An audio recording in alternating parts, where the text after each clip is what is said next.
The IAC 2025 in Sydney will take place under the theme Sustainable Space, Resilient Earth.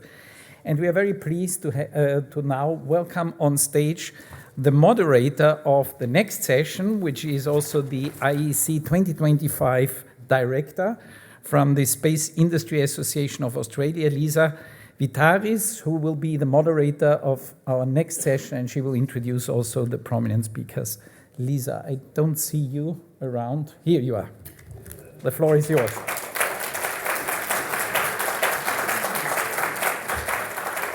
Hi everyone, I'm really excited about Sydney 2025 and really excited to be hosting this GNF session. So I would love to welcome to the stage our esteemed panellists for this evening for our session on Sustainable Space, Resilient Earth. So if I can please welcome to the stage Jeremy Hallett, the Executive Chair of the Space Industry Association of Australia, Nobu Okada, ex-IAF Bureau Founder and CEO of Astroscale, Dr. Anil Kumar, IAF Bureau and Associate Director of ISTRAC, and Dr. Li Ming, IAF Honours and Awards Committee and Director of Scientific and Technological Committee of China Academy of Space Technology, CAST. Thank you so much for joining us.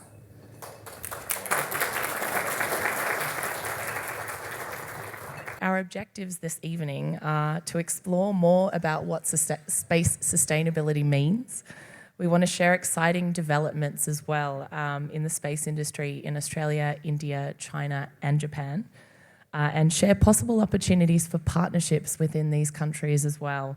So we're hoping that they can be pursued in the lead up to IAC Milan, and then continuing on to IAC in Sydney in 2025. So those are our goals for this evening. We don't have a lot of time, so we will be keeping answers quite short. And we do plan to allow for some question time unless we talk too much. So apologies if we do, but it means it's very exciting, obviously. So firstly, we'll start with a video, and we just want to give you a little preview of what to expect at IAC 2025 in Sydney. Hopefully it can come on.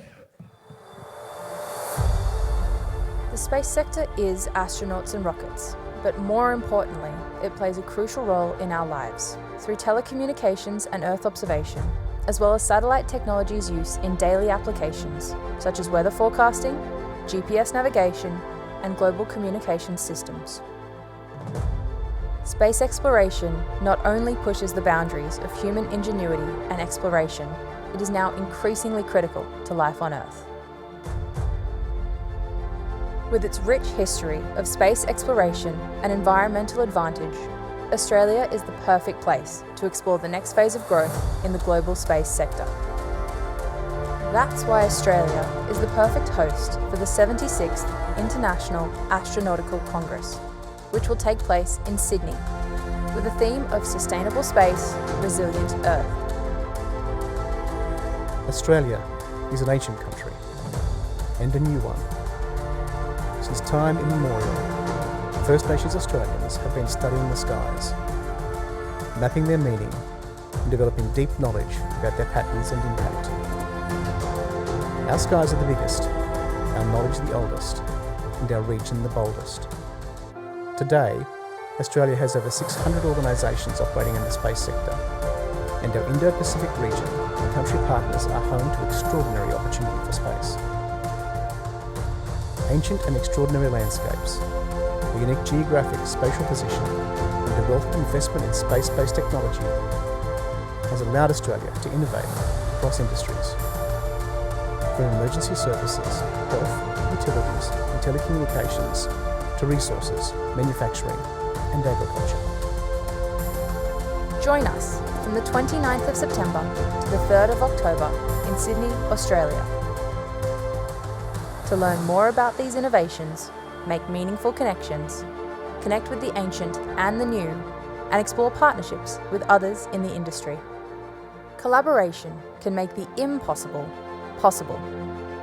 See you at IAC Sydney 2025.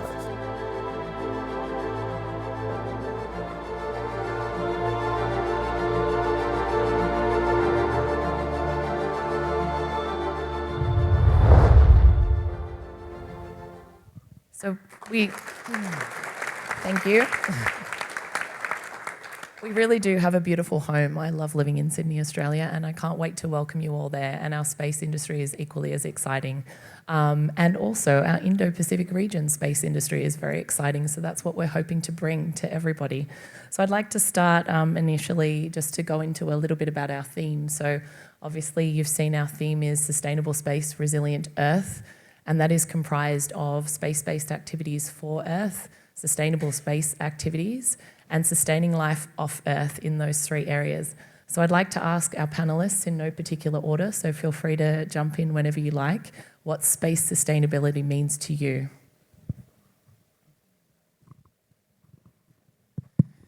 Yeah, good evening to all, and really a wonderful audience, more than 300 people sitting here. It's really wonderful, and thanks to IAF and also Australian team who has arranged this GNF. Now, sustainability, actually our president is having SIS agenda. Basically, its backbone is sustainability of space. In fact, as you said rightly, for Earth-based activities, it is critical. Space-based activities, satellites, they are very critical for, at present, the human lives in Earth. Now, if the space becomes unsustainable, in any case, it will badly affect not only the lives, economy, even the country's assets. Every phase of life, we are going to get into problem. So it is our duty to safeguard our space assets, safeguard our ground assets, which supports all our lives. So that is what sustainability means. And we have to make sure that our space assets, in turn, our ground-based assets for space activities should be there without any compromise or any problems. That's what I... Good evening, everyone. Jeremy Hallett's my name. I'm the Executive Chairman at the Space Industry Association of Australia and the Chairman of the local organising committee for IAC 2025 in Sydney.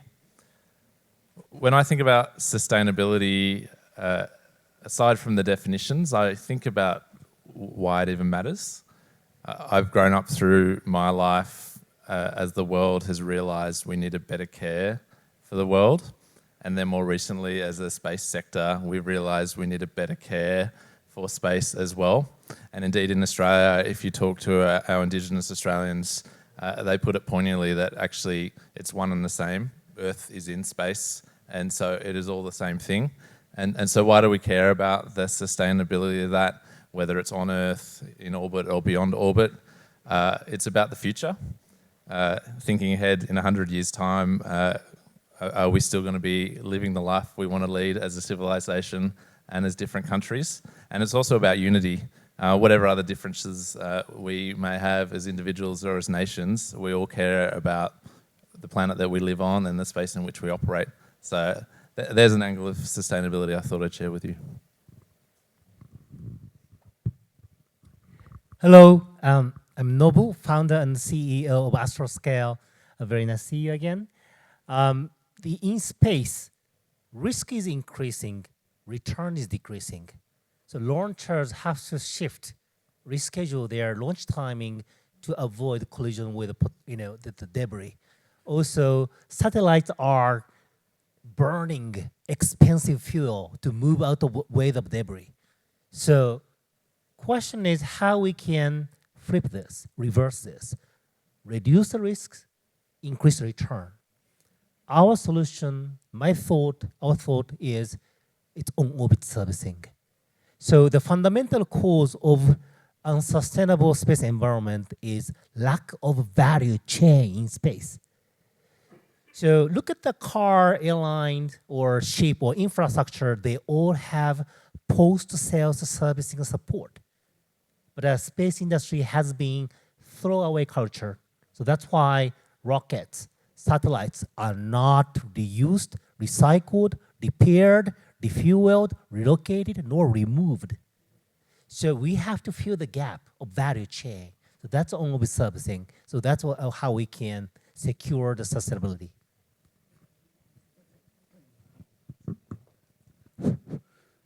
distinguished delegates, colleagues.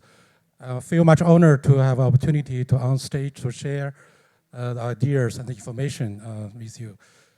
For me, space activity is extremely important for the modern society. Space is broad, but it is also limited in terms of the LEO orbit, in terms of capacity of the LEO orbit.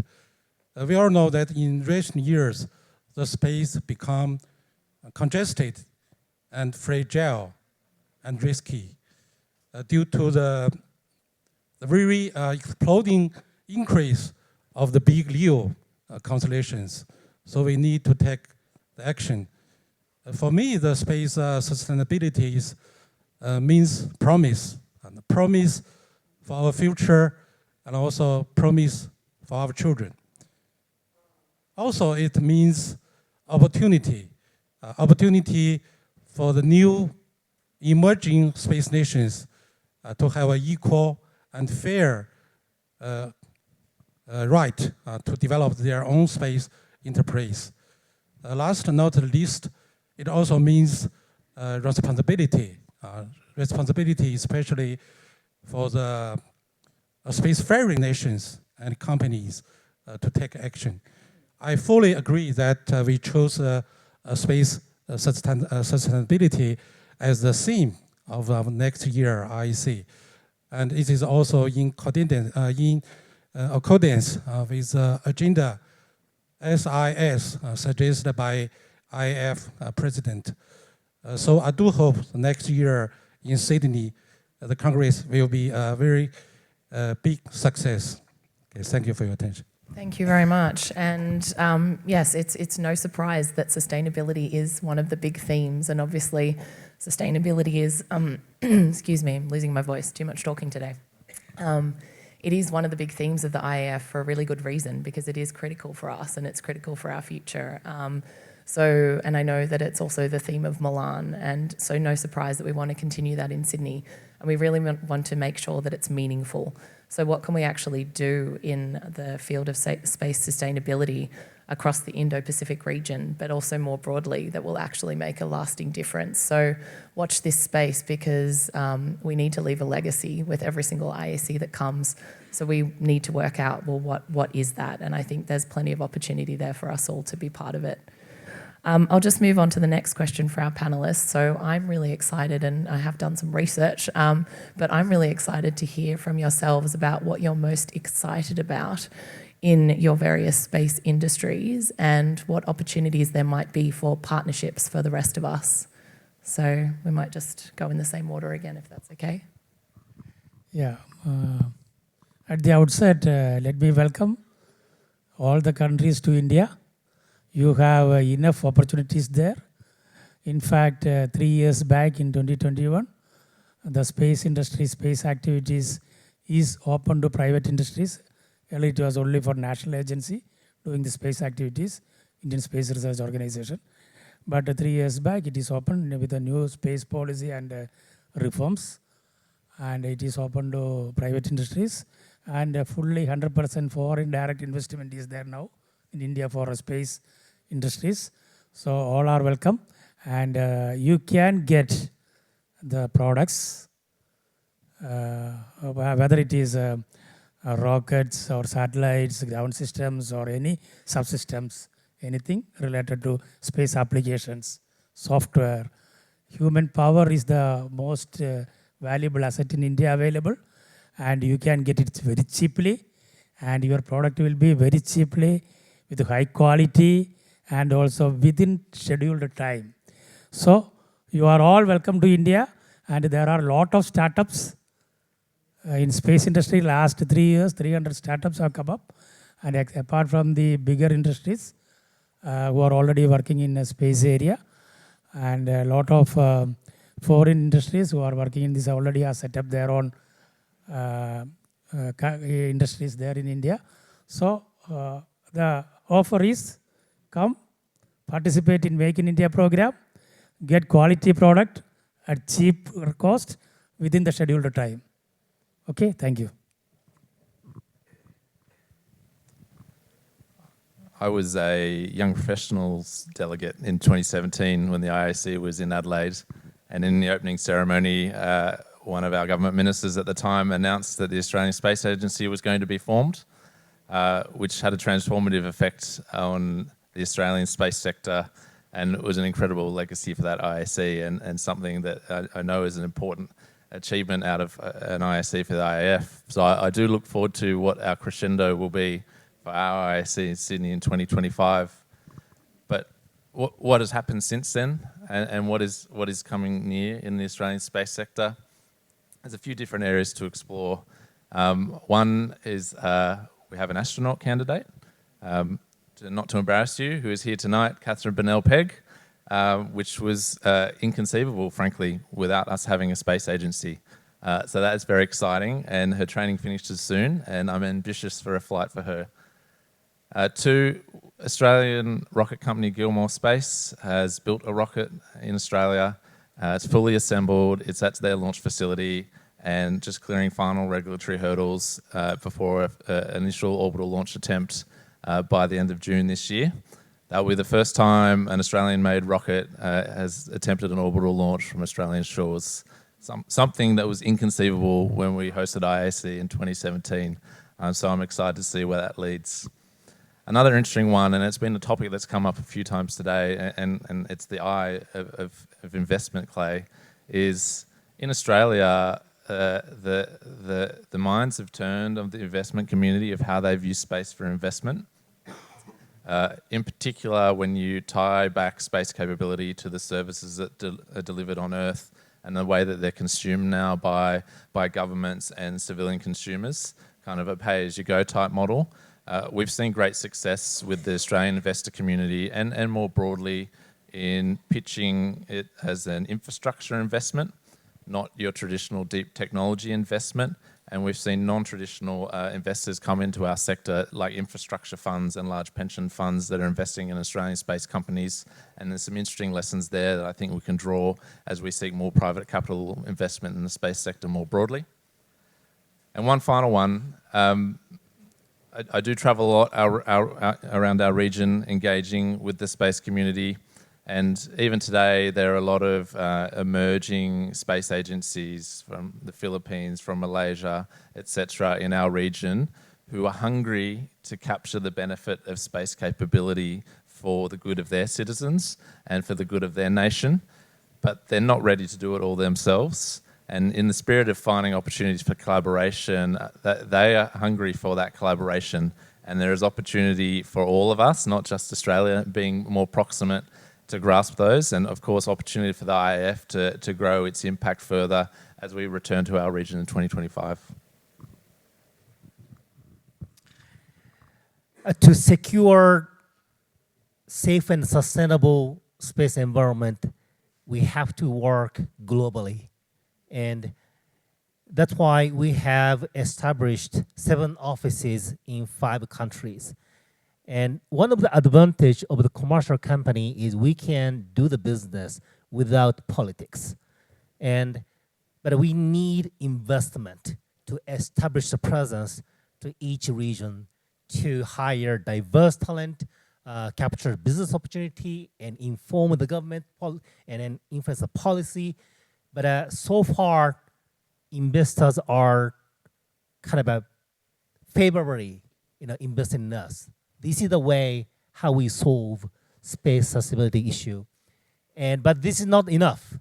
So our team already flew to India twice this year and talked with Israel.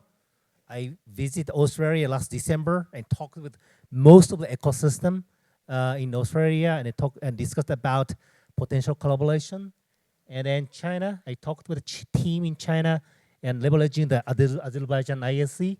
And then actually the awareness there, acceptance there, now next action. So we make actions, and actually the space environment is deteriorating in an accelerated way. So we have to work hard. I'm excited about this. Okay, for China, in recent years, we have achieved a great advancement in the space program. And also at the meanwhile, we also carried out a lot of broad international collaborations with our partners. For the satellite application areas, last year we opened the platform of remote sensing data to the global users. There are already some international users registered on this platform. And also for almost 20 years, we provide the satellite data for the emergency disasters according to the so-called International Charter of Space and Disasters. For example, we provided the data to Australia during the forest fire, and also provide the data to Japan during the Fukushima tsunamis. And also we try to help the developing country for their capacity building, ranging from the training, the mission design, the manufacturing with AIT assemblies, and also the on-orbit operations and applications. So you can see that the Egypt 2 missions is a very good example for the 4-chain cooperations with developing countries. This is just one example. For deep space missions, you may know that our lunar data relay satellite has been launched this month. We call the Chichao-2, which will provide the data relay for the Chang'e 6. This is a lunar 5-site sample return missions. And also Chang'e 7 and Chang'e 8 for the South Pole explorations. And for Chang'e 6 missions, actually, there are at least 4 international payloads on board the Chang'e 6 mission, including the instrument from ESA, from France, and also CubeSat from Pakistan. There will be also other opportunities for the Chang'e 7 and Chang'e 8 missions.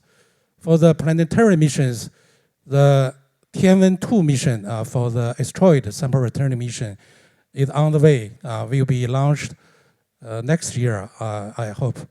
For Tianwen-3 mission, it will be a Mars sample return missions, and the Tianwen-4 will be a Jupiter system and the Callisto satellite exploration missions.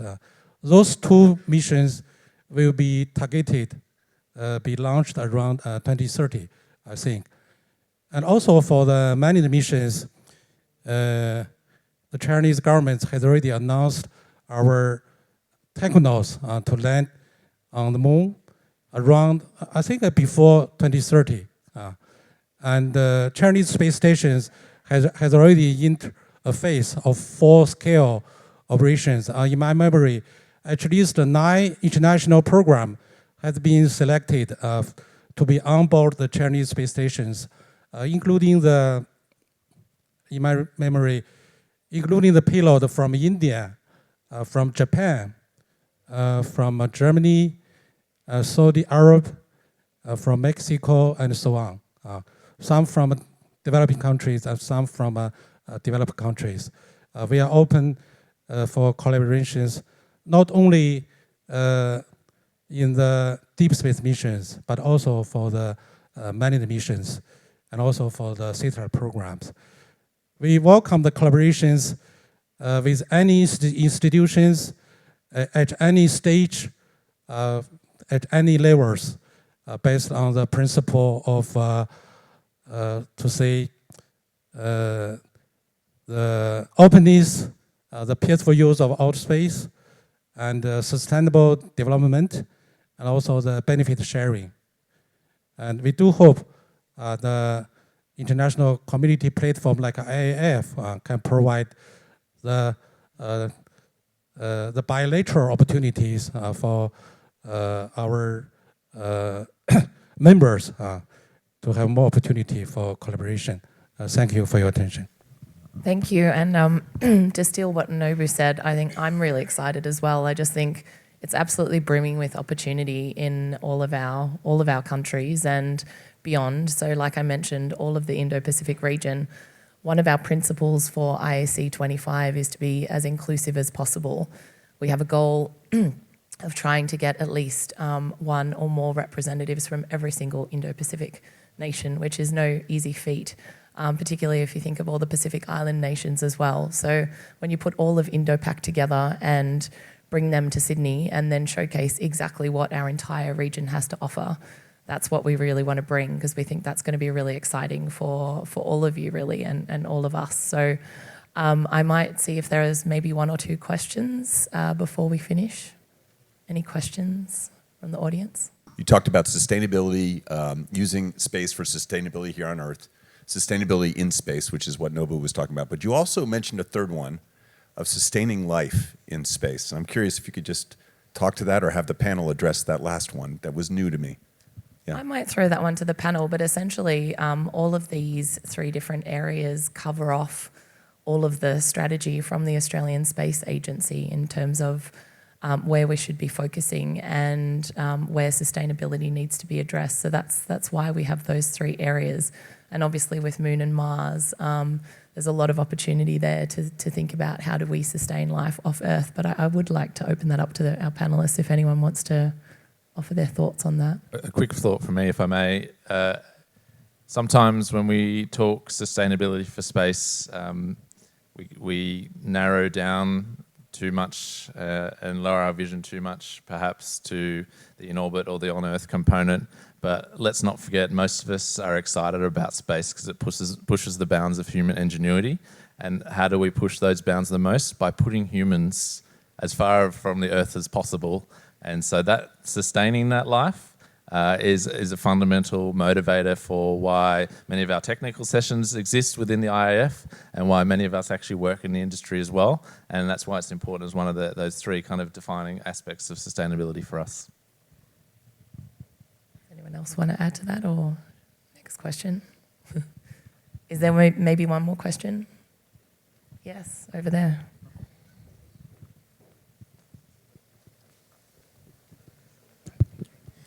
Thanks, guys, for this. Quite exciting that this is happening again in Australia in such a short frame of time. Question to you, Lisa and Jeremy, and the Australian delegation. How close are you guys organizing this year with your local government and the government to ensure that we don't have to push back on authors who we accept their papers, but they don't get their visas accepted this time? Excellent question. And I would suggest a perennial problem to make sure those that get accepted can make it. As part of our bid submission, we had the Australian Space Agency and the New South Wales government as key partners, but also essentially our Department of Immigration were part of that as well, to make sure they can provide assurances about our visa process, and they're on the journey with us as we do the organisation, such that that can be covered off as part of registration. And there are systems within Australia to expedite visa processing when it's related to events such as this. So that's been put in place. Thank you for the question, though. Absolutely important. And we do want to make sure that we have as much representation from all of the countries really around the world as much as possible. I believe 100 is your record as well in terms of number of countries that have been to any IAC, is it? Oh, gosh. Okay. I'm ambitious, but that's going to be pretty hard. But let's give it a red-hot shot. So we do want to make sure that we get as many countries coming as possible, and obviously are aware that we need to facilitate that in terms of visas. So that's really all we have time for. But thank you so much. Hopefully that gives you a bit of a flavour as to what we're really excited to bring to you all for IAC 2025 in Sydney, Australia.